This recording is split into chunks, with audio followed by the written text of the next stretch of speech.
شیطان کی دعوت 4 چیزوں سے چلتی ہے: حکومت سے، طاقت سے، پیسے سے، عورت سے۔ غلط عورت، آج بری نہیں، غلط عورت۔ الدنیا کلھا متاع وخیر متاعها المرأة الصالحہ، دنیا مختصر سامان زندگی ہے اور اس کی سب سے اعلیٰ درجے کی چیز نیک عورت ہے۔ النساء سے مراد ہے غلط عورت۔ حبب الی مجھے 3 باتیں پسند ہیں: خوشبو، عورت سے کیا مراد ہے؟ بیویاں اور میری آنکھوں کی ٹھنڈک نماز۔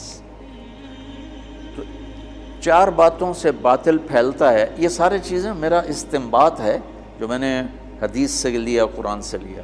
یہ حدیث مشہور ہے جس میں عتبہ بن ربیعہ اللہ کے نبی کے پاس آ کر کہتا ہے: ان کنت ترید تو بہ ملکا ملکناک علی رؤوسنا، محمد اگر تجھے بادشاہ چاہیے نا تو ہم دیتے ہیں، تو تبلیغ چھوڑ دے۔ دوسرا کہا: ان کنت ترید بہ الشرف، اگر تو اس سے طاقت چاہتا ہے، چودراہٹ چاہتا ہے، لا نقطع امرا دونک، تیرے بغیر کوئی فیصلہ نہیں کریں۔ ان کنت ترید بہ مالا، تجھے پیسے چاہیے، جمعنا لک اموالنا حتی تکون اغنى قریش مالا، پیسہ چاہیے تو لے لو، جتنا لینا لے لو، سب سے مالدار بن جاؤ۔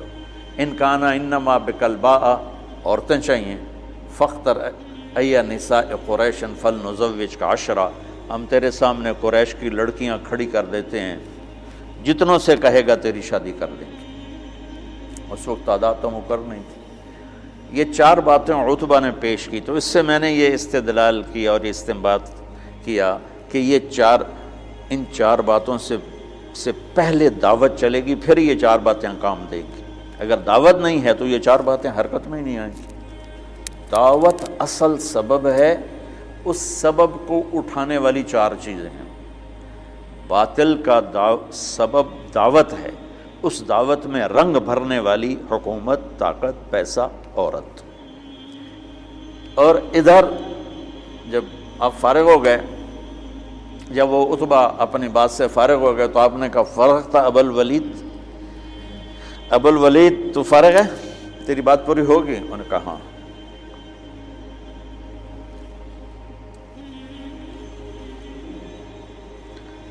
عتبہ ایسے بیٹھا ہوا تھا، ایسے یوں کر کے، دیکھ رہے ہو، اس طرح بیٹھا ہوا تھا۔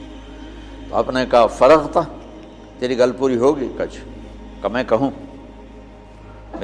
میں کہوں؟ کہو۔ تو آپ نے کہا: بسم اللہ الرحمن الرحیم۔ اب جب میرے نبی یہاں پہنچے کہ اگر نہیں مانتے تو عاد و سمود کی بجلیوں کے لیے تیار ہو جاؤ، ٹھیک؟ تو عتبہ، میں نے اس لیے پہلے بتایا، عتبہ یوں بیٹھا تھا، یعنی ایسے نا تکبر کے ساتھ اور لا غرض ہو کر ایسے بیٹھا، یوں سن رہا تھا۔ جب آپ نے کہا نا عاد و سمود کی بجلیوں کی کڑک کے لیے تیار ہو جاؤ، فَأَنذَرْتُكُمْ صَاعِقَةً مِثْلَ صَاعِقَةِ عَادٍ وَثَمُودَ، تو اس نے یہیں سے یوں جمپ لیا۔ اب میں تو نیچے گر جاؤں گا لہذا جمپ لے نہیں سکتا۔ اس نے یہیں سے یوں جمپ لیا اور اللہ کے نبی کے منہ پہ دونوں ہاتھ رکھ دیے۔ ناشدتک الرحم، کہ تجھے رشتوں کا واسطہ، تجھے رشتوں کی قسم، آگے کچھ نہ کہنا، آگے کچھ نہ کہنا، چپ ہو جاؤ، چپ ہو جاؤ۔ اور ایسے کانپتا ہوا واپس آیا۔ ابو جہل کہنے لگا: جیسے گیا تھا ویسے نہیں آ رہا۔ تو آ کر کہنے لگا: یا معشر قریش اطیعونی اليوم وعصونی فیما بعد، آج میری مان لو، پھر کبھی نہ ماننا، اس آدمی کو چھوڑ دو۔ اگر یہ کامیاب ہو گیا تو یہ قریش ہے، اس کی عزت تمہاری عزت ہے، اور اگر غیروں نے اس کو مٹا دیا تو غیروں کے ذمے تم بچ جاؤ، وہ تمہیں عاد و سمود کی بجلیوں کی کڑک سے ڈرا رہا ہے، اور تمہیں پتہ ہے جب محمد بولتا ہے تو سچ بولتا ہے۔